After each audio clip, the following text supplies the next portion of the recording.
Hey babe, I need to ask you something and I need you to not freak out. If you have to start like that, then yes, I'm already about to freak out. Okay, just hear me out. Brooke lost her house in the hurricane. She literally has nowhere to go right now. No, absolutely not. We are not doing this storyline today. Come on, Michaela. She's sleeping in her damn car. It's not like I'm asking her to sleep in our bed. She just needs a place to stay for a few days. Brad, that's your ex. An ex with a vagina and bad decision-making skills. I know, but she's also a human being. And right now she's a homeless human being. So is that my problem or yours?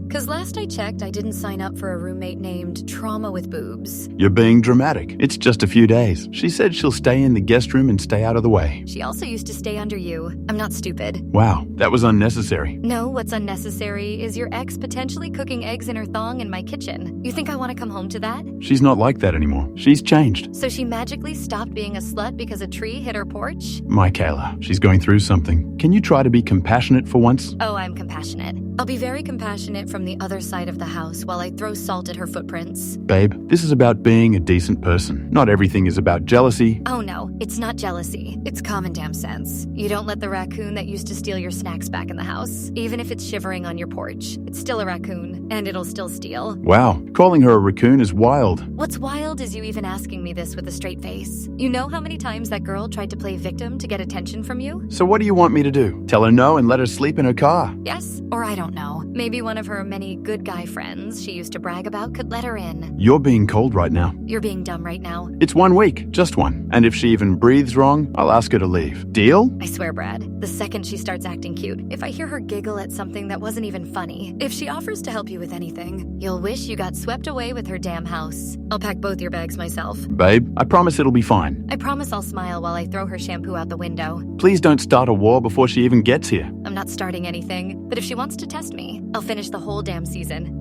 Hey, Michaela. I just wanted to say thank you again for letting me stay here. I know it probably wasn't easy for you, but I really don't take it for granted. Don't mistake me not slamming the door in your face for kindness. You're here because Brad decided your little sob story was worth disrupting my peace, not because I suddenly like you. I get it. I really do. But I promise I'm not trying to come in and mess up anything between you and Brad. I'm just grateful to have a roof over my head. Cute. Then do me a favor and don't confuse basic decency with forgiveness. You're here temporarily. That's it. Not permanently. Not comfortably. Just long enough for me not to feel guilty if you die in the cold. I'm not trying to cause tension. Seriously, I'll stay out of your way completely. I barely even leave the room unless I need something. And yet somehow your voice keeps echoing around the house like it's auditioning for a damn musical. We're not friends. I'm not your girl. This is not your second chance at a Hallmark movie ending. I'm honestly just trying to be helpful. I cleaned up the kitchen earlier because it looked like Brad had a rough day. Didn't think it would be that deep. Of course. Because doing his dishes and stroking his ego is your default survival tactic, right? How convenient you suddenly go from homeless to housemaid. It's not like that. Brad's a good guy. He's just always tried to do right by people. Even people who don't deserve it sometimes. You mean you. That line was about you. Let's not pretend you're slick. You've been in this house for 48 hours and already got him feeling like he's Mother Teresa. I didn't mean to make you feel disrespected. I've just known Brad a long time. It's hard not to fall into old habits of just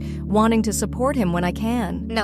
You're not supporting him. You're suffocating me. There's a difference. And those old habits, leave them outside with your ruined furniture. Maybe I was wrong for stepping in, but I wasn't trying to cross any lines. Brad deserves someone who's thoughtful and supportive. I thought you'd want that too. You know what's wild? You really managed to insult me and pretend to compliment Brad in the same sentence. Impressive. Manipulative, but impressive. That's not what I was trying to do. You're clearly already on edge. And it's not because of me. Maybe check that with yourself. No, sweetie. I'm on edge because a walking red flag just crash-landed into my home using a hurricane as a free pass. And now she's prancing around acting like she's the victim and the savior. I see right through it. Michaela, I'm not the enemy here. I've said from the start, I'm not trying to cause drama. Right. You're just casually bringing Brad into every third sentence. Doing his laundry, washing his dishes, dropping compliments like you're on a second date instead of someone's couch. He's been nothing but kind to me. I don't see how that's a crime. It's not. But trying to slide back into his life like you never got replaced, that's the real issue. And I'm telling you now, I'll be watching. Because the second you start acting cute, Brooke, I swear you'll wish you got swept away with your damn house.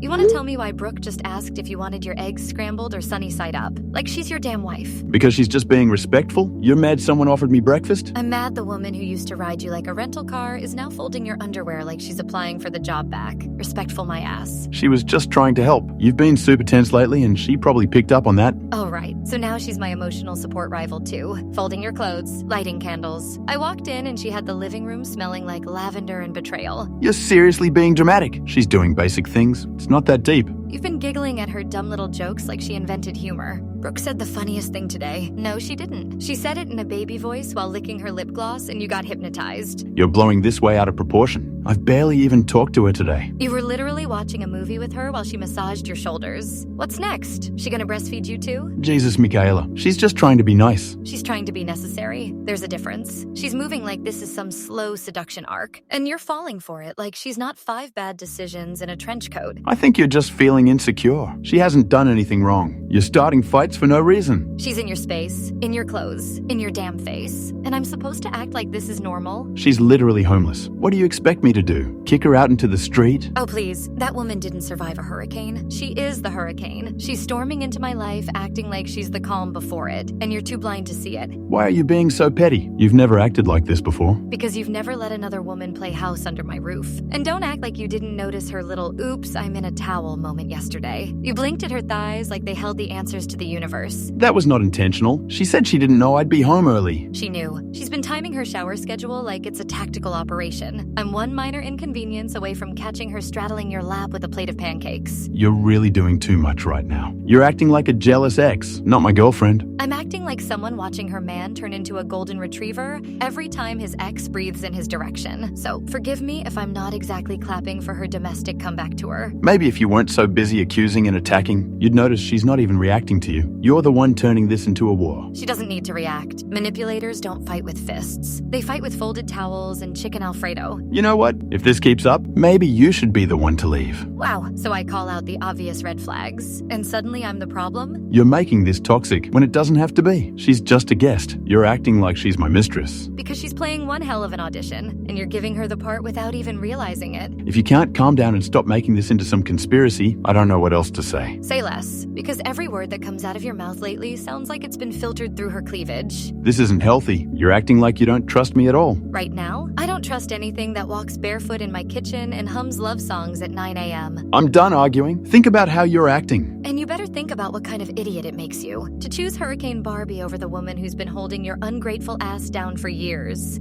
Can you explain why Brooke's crying in the bathroom, saying you ruined all her stuff? Oh my god, are you seriously coming to me with her crocodile tears like it's gospel? She said you poured bleach in her suitcase. Her clothes are destroyed. That's not a small thing, Michaela. First of all, I don't even touch my own laundry, let alone hers. Second, the only thing I've wanted to bleach lately is your brain, since clearly it forgot what manipulation looks like. So you're saying she made it up? She was literally shaking. She said you screamed at her this morning too. I told her to stop using my perfume. That's not screaming. That's called setting a damn boundary. But sure, let's pretend your emotionally constipated ex is suddenly Snow White, and I'm the one dragging her through the woods. You know how sensitive she is. She felt unsafe. Unsafe? Brad, I've watched that woman use your toothbrush and lick the spoon you were still using. If anyone's unsafe, it's me. So what? Now you're jealous? She's trying to be nice? Nice? Brad, she ironed your underwear. Who even does that? She's not being helpful. She's trying to hump her way back into your life through domestic services. You're making a scene out of nothing. She said she just wants peace. Then why does her peace come with lingerie in the living room and crying fits every time you leave the room? You're making this harder than it needs to be. I'm trying to stay neutral. You're not staying neutral. You're staying blind and spineless. I just want the drama to stop. And if that means creating some space, maybe you should stay at your sister's for a few days. Wow, so now I'm the problem? You're both escalating things. I can't play referee every day. Referee? You're not even on the field. You're watching from the bleachers with your hands in her damn popcorn. Can you just relax? This isn't that deep. No,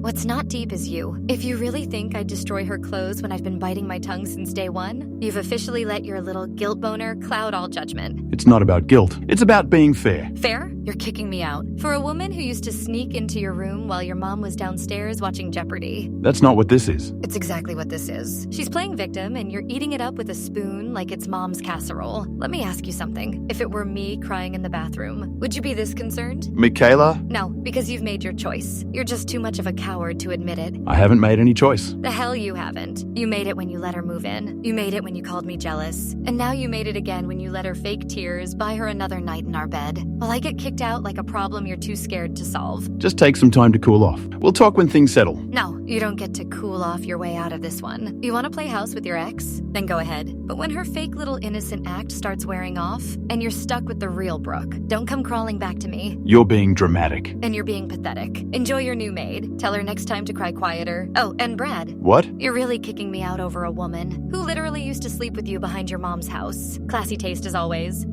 So, I heard you're packing tonight. Tragic. If you don't get your smug little face out of my messages, I swear I'll add you to the list of broken things in this house. You mad? You sound mad. No, I'm just allergic to backstabbing bitches who pretend to be homeless for dick. It's not pretending if it worked. You really should be thanking me. I gave Brad something you clearly couldn't. Like what? A daily dose of manipulation and perfume that smells like STDs? No, baby. Peace. He told me himself. It's been so calm since you started packing your little rage bags. You mean calm like a cult? Because girl, the way you gaslit him into thinking you were the victim, I almost believed you were scared of me. He just wants someone who doesn't yell every time he forgets to take out the trash. Or, someone who doesn't ruin another woman's clothes like a bitter ex-wife. Oh, please. You ruined your own clothes when you decided to parade around the kitchen in silk and act like it's normal. I was comfortable. Is that illegal now? No, but what should be illegal is pretending to be a victim of a hurricane, just so you could move in and play Stepford Skank. You're just mad I play the role better than you ever did. Brad said he forgot what it felt like to have someone actually care about him. Care? You folded his laundry once and suddenly you're Florence Nightingale? I folded it and color-coded it. You didn't even separate whites and colors. That's not just laundry, sweetheart. That's love. No, that's desperation wrapped in Victoria's Secret. Say what you want. I'm still the one staying in the house tonight. And you? Well, you can enjoy your little girl's night with your suitcases and shame. You're acting like you won. But if winning means throwing yourself at a man who still hides his phone in the bathroom, congratulations. He doesn't hide it from me. We trust each other. Something you clearly couldn't understand. Trust? You faked a natural disaster to crash at his place. That's not trust. That's fraud with a side of tramp stamp. The funniest part? My house never had a scratch. You're kidding. Nope, I just needed an excuse. And a little push from his bleeding heart was all it took. You made it too easy. You psychotic little manipulator. You planned this from the beginning. And it worked like a charm. You fell for it, he fell for it. And now look, you're out. And I'm in. Literally. Keep laughing, Brooke, because one day he'll wake up, realize he traded a woman for a parasite in heels. And when that happens... He won't, because by then, I'll be the one in the wedding photos. And you'll still be crying over texts like this. The only tears I'll have are from laughing. When he finds out your peace was really just the calm before the psychotic storm. Keep dreaming, while I keep the bed warm. Enjoy it. Just remember, you needed lies, manipulation, and fake trauma to win a man who couldn't even see the truth staring him in the face. That's not love. That's pity with a penis. Whatever helps you sleep at your sister's tonight. Bye now. You're gonna miss me, Brooke, but more than that, you're gonna regret thinking you could play the game better than the bitch who invented it. You know what's funny? Hurricanes usually destroy homes, right? What are you talking about? I just spent 20 minutes on Brooke's Instagram, scrolled back to the day she said her entire house got swept away. And you want to know what I saw? Michaela, what did you do? A story of her living room. Still furnished, still flawless, still standing. Wait, she probably posted it late or something. That doesn't mean... Brad, there's a video of her dog barking at the rain outside with the caption, "Glad we didn't get hit too hard." Explain that. Actually, don't, because I'm not stupid enough to fall for any more of your half-assed explanations. I swear I didn't know. She told me she had nowhere else to go. And you believed her over me. I was trying to help. She sounded desperate. I didn't want to be heartless. You didn't want to be heartless, so you decided to be brainless? Michaela, can we please talk about this calmly? Calm? You let your EX move into our home, treat me like the crazy one, then try to kick me out when she plays damsel in distress. And now you want calm? I have been calm, Brad. I was calm when she folded your underwear. I was calm when she made you pancakes in my kitchen. I was even calm when she moaned your name too loudly during yoga. That wasn't real. She pulled something in her back. She pulled something all right, and it wasn't her spine. I messed up. I should have looked into it more. I'm sorry. No, you should have trusted me, not the woman who used to flash you behind a dumpster in high school. I didn't mean for it to go this far. I didn't know she was lying. You didn't didn't want to know. That's the difference. Please, I'll talk to her. I'll tell her to leave. It's too late. You already chose her the second you made me feel like the villain. I didn't choose her. I just didn't think you'd take it this hard. I gave you everything. My time, my loyalty, my entire heart. And the second she sniffed back into your life, you threw it all away like a clear and spin relationship. I'm sorry. I was stupid. I was trying to do the right thing, and I ended up doing the worst one. You know what the worst part is? I wasn't even afraid of losing you to her, because I thought there was no way you'd fall for someone that shallow again. But I was wrong. You didn't lose me to Brooke. You lost me the second you believed her over me. I don't want to lose you. I'm begging you. Let me fix this. You can't fix what you shattered. You can't tape a broken heart together with apologies and half-truths. Then tell me what to do. Tell me what I need to say. Say goodbye, Brad, because that's all you have left to say to me. You're really ending it like this? No, you ended it. I'm just finally accepting it. Thought I'd let you know before Brad does. We're expecting... Expecting what? An apology for being the most desperate side character in the world? Positive test doesn't lie, sweetie. You really thought he'd choose attitude over a future? No, I just didn't think he'd choose a walking fertility trap with no walls and no morals. But hey, guess you finally found a way to keep a man that didn't involve your bra hitting the floor. If you're bitter, just say that. Maybe if you'd been a little less cold, he wouldn't have needed warmth elsewhere. Warmth? Babe, he was literally living with me. You were the hurricane victim mooching off my couch, washing his underwear like you were in the finals of the Pick-Me Olympics. And yet here we are. Me with the baby. You with the leftovers of your pride. You say baby, like Brad didn't fumble with condoms more than his job applications. You sure it's even his? Or did you play pregnancy roulette and just pick the dumbest one to latch onto? Wow, this is why you lost. You're too mean, too toxic, too bitter. And yet he still came home to me every night while you were sniffing his hoodies. Too bad manipulation was your only real talent, right after spreading your legs faster than your lies. Say whatever helps you sleep, but I'm the one carrying his kid. And trust me, he's not coming back to you. He never actually left me, sweetheart. You threw a tantrum and a test strip, and he fell for it. Congrats on playing the long game of psychological warfare. Too bad your karma's gonna be born with his forehead. You're disgusting. How do you even talk like this? With a clear conscience. Something you clearly pawned for attention. You're obsessed with me. It's giving jealous ex energy. Jealous of what? A maybe baby and a man dumb enough to believe a storm blew your morals away? It wasn't a maybe, it's real. And it's happening, whether you like it or not. Cool. Then I hope it's worth it. Raising a kid with someone who couldn't even choose between two women without being lied to. Oh, trust me, it is. I got what I wanted. He's mine now. Then make sure that baby's his. Because if it's not, history's got a funny way of repeating itself. And karma's got better aim than I ever did.